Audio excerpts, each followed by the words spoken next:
gotta show you my outfit real quick. Move away from the table. Trying to be a ninja. Michelle, you gotta have the whole body.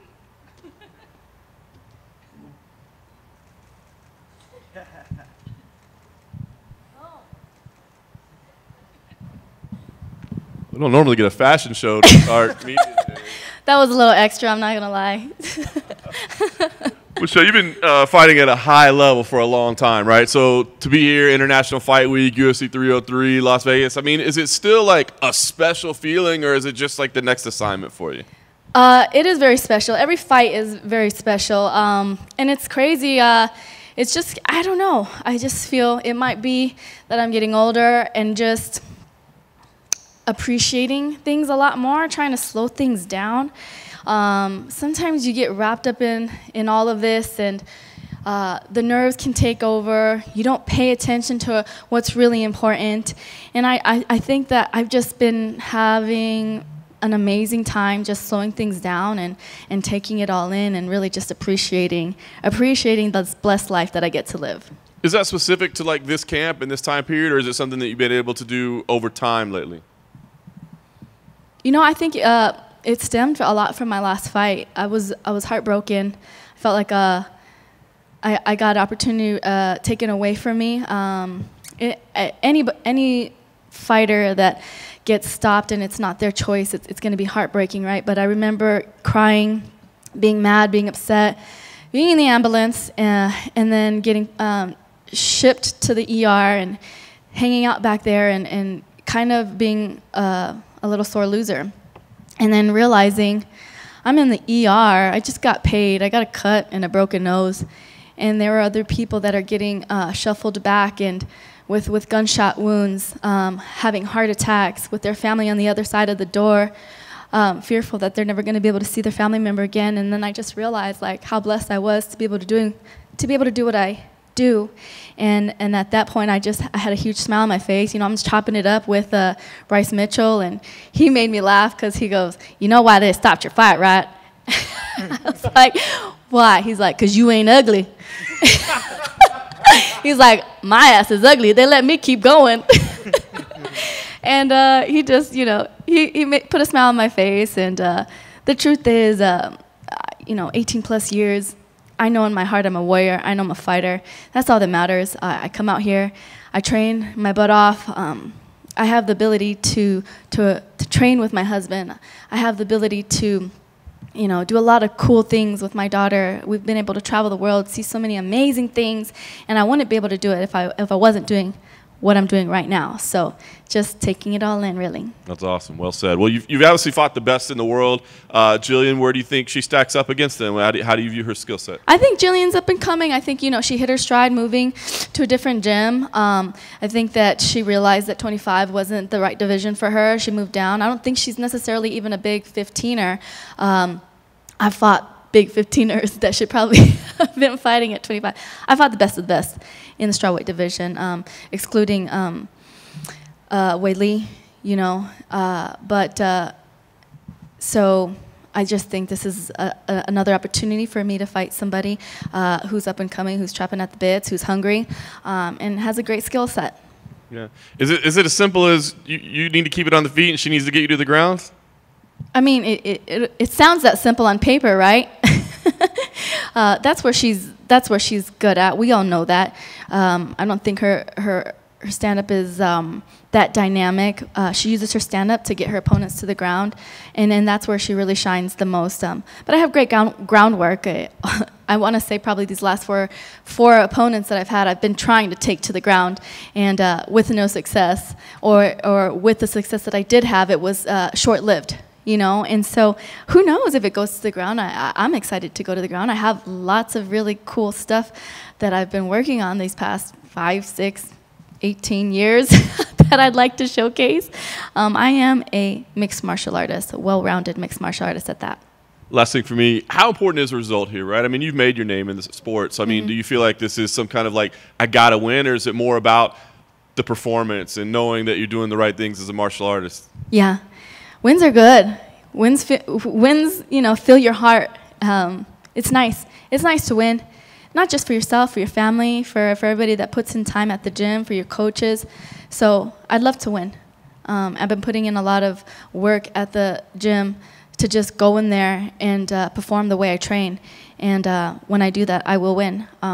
With that being said, though, my MMA record is a blimp, is a piece of dust compared to everything else that I've been able to accomplish in my martial arts career, let alone my life. Michelle, over here. We have a lot of veterans on this card, like Anthony Smith, Cub Swanson, yourself. And Cub was in here earlier, and he was saying like he felt like his generation doesn't get like maybe enough credit with this new wave of fans that maybe kind of came in with the Conor McGregor crowd. Yeah. And he was like telling them like, hey, do your research, like go watch the WC and this. I'm like, do you feel that too? Like maybe your generation, like even the beginning of the Invicta days, just doesn't get enough credit for where we are in the MMA world? That's just the name of the game with fans that aren't the diehard fans. So I guess that just kind of falls on the fans. Maybe they're just not diehard fans as they used to be. But the truth is like I think it's really cool to be considered a veteran and still be competing at this high level. I always tell people MMA is kind of like a dog-eat-dog world, and you either buckle up and evolve with the sport, or you get left behind in the dust. And so again, I'm blessed to continue to be able to fight on these huge cards. I'm blessed that I still have a name that people want to come and see and watch. But yeah, it's funny. I mean, I think just in general, when people look at stats to make their decision on who they think is going to win, you can't look at stats when it comes to MMA. Every time a fighter steps into the octagon, they're a different fighter. They're fighting on a different day, and they're fighting a different opponent. So even if two fighters step in the octagon 3 different times facing each other, it's going to be a different fight. It should be, because we're always growing and evolving. And looking at it on the other side, just as a competitor, like 20 years ago, there weren't nearly as many just MMA gyms. There was jiu-jitsu gyms and Muay Thai gyms, and you kind of had to bounce around. Mm-hmm. You're kind of synonymous as like you've stayed at one place like, your whole career. We don't really see that now. You see a lot of fighters will go to Florida for a camp, and then they'll go to California for a camp. They'll fly overseas and everything. So I guess, do you miss that aspect of MMA where like you're at one gym, you see the same guys every day, and you kind of all grow together rather than bouncing around? I think it's really cool to be able to have that camaraderie and that deep bond. It is so cool, and it's something that you'll always be able to keep and cherish. My last fight, Rashad's like my big brother. When I first moved out to Albuquerque, and I had a hard time getting to the gym because I wasn't making that good of money, and I was scared, and I was nervous, and I was surrounded by amazing fighters like Rashad Evans and Donald Cerrone, George St. Pierre. The list goes on and on, right? He would come and check in on me and bring me cold medicine. He'd call me and ask me how I was doing. And so it was kind of just like a breath of fresh air when he was there at my last fight. He didn't have to say nothing. He was just there to give me a hug, and that's what I needed. But I guess with people jumping camps and this and that, to each its own. Some people feel like when they're having a rough spot in their career that they have to go somewhere else, and maybe that's the answer. But for me, anytime I have a rough spell, I always feel like I have to do introspective work and see what it is that I'm missing, what puzzle piece did I forget to bring, or what tool did I forget to sharpen in order to get better. To me, I take that responsibility, and that falls on my shoulders, not my coach, not my camp. Michelle, here, kind of going right down here, kind of going off that a little bit. There's 3 Hall of Famers on this card, but they're Jackson Wink Hall of Famers and yourself, Cub, and Andrei Arlovsky. I guess it sounds like you might be sharing the locker room together on fight night too. What does that mean to you to kind of reunite? I know they've left and it's been years, but to kind of rekindle some of that magic of those years. It's good energy. That's good energy. I don't know the words, but that's what camp has been all about. This camp is just, bringing that good energy, and martial arts is a language in itself, and sometimes words don't need to be spoken in order to understand each other. So having Arlovsky and Cub in my locker room is amazing. And I'm also curious, we're going to talk to Paige VanZant in a couple minutes after Yeah. you leave the stage. What do you make of your former opponent doing a slap fight on Friday? I've always told people, Paige, you know, in order to be a fighter, you have to have a couple screws loose. And it's just one of those things. Like, it's not natural to want to stand in front of another person and take each other's heads off. Paige, you know, she just got big balls. So she's just loving life, and she's doing her thing. You know, she's young, married, and just living life to its fullest. And, you know, I commend her for it. How much money would you have to get paid to do power slap? I don't think my husband would let me do that. Michelle, right here. That or bare knuckle, I don't think is not an option. Michelle, right here, right down the middle. Okay, I Hi. see you. Michelle, I think one of the things that was really cool about your career is as the women's divisions were taken off, you really just figured out the branding with everything, and you got a lot of opportunities. The Fight Mom documentary, I remember from your time doing Invicta to UFC and everything else. And it feels like there's a lot more opportunities for women now to make money, whether it be through social media and the sites and everything. What do you think has changed about the fan base and maybe about the business that has allowed more women to have these opportunities and to make that money the way Paige and others are? I think the biggest thing that has changed is social media. It's in our hands.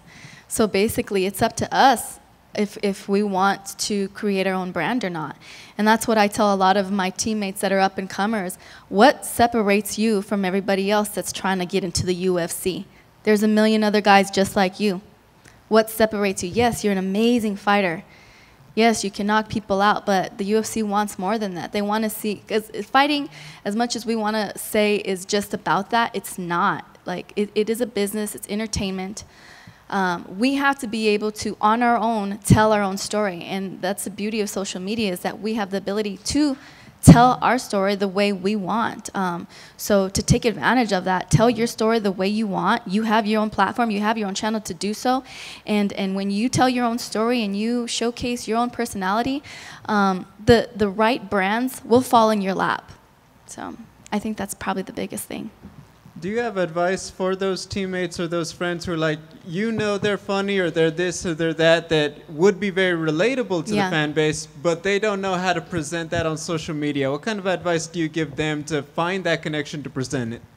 I just tell them, be you. Don't try to be somebody you're not, but be you and lean into that. If you're the quiet, silent, mysterious type, lean into that. If you're loud and crazy, lean into that. For me, you know, I wish I wish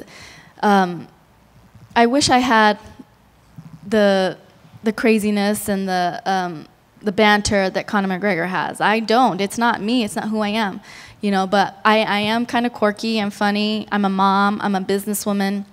I'm a wife. And those are the things that I lean into. Thank you. Thanks, guys. Love you.